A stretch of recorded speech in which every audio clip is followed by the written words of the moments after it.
అన్ని వసతులు పూర్తి స్థాయిలో అందుబాటులో ఉండి వాటిని విద్యార్థులు సిబ్బంది వినియోగించుకోగలిగితే మెరుగైన ప్రమాణాలు ఉత్పన్నమవుతాయని విద్యాశాఖ మంత్రి బొత్స సత్యనారాయణ స్పష్టం చేశారు. విజయనగరం జిల్లాలో సుమారు 9.50 కోట్ల రూపాయల వ్యయంతో గురజాడ జేఎన్టీయూ విశ్వవిద్యాలయంలో పలు అకాడమిక్ వసతుల కల్పనకు శంకుస్థాపన చేశారు.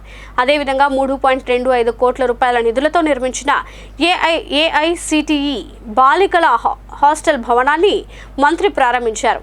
ఈ సందర్భంగా విశ్వవిద్యాలయ మ్యాగజైన్ను ఆవిష్కరించిన మంత్రి మాట్లాడుతూ రాష్ట్రంలో విద్యాభివృద్ధికి సీఎం నడుం బిగించారని, తద్వారా రాష్ట్రంలో నైపుణ్యాభివృద్ధిని సాధించడంలో విద్యార్థులు ముందుంటారని తెలిపారు.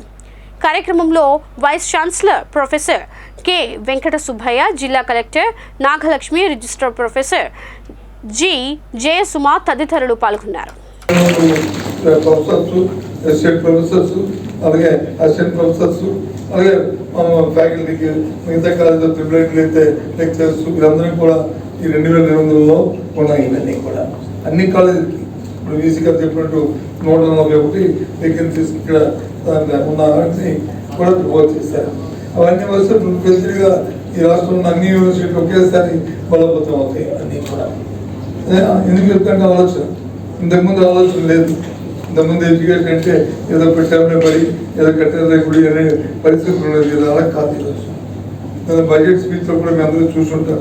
గవర్నర్ తాలూకా బడ్జెట్ స్పీచ్లో కూడా గత 5 సంవత్సరాల్లో ఓన్లీ ఎడ్యుకేషన్ మీద, విద్య మీద డెడికేటెడ్గా 73,000 కోట్ల రూపాయల నుంచి ఎక్స్పెండ్ చేసింది. School education, high education course.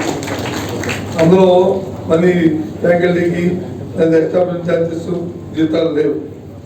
కాకుండా వాళ్ళందరికీ కాకుండా 73,000 కోట్ల రూపాయలు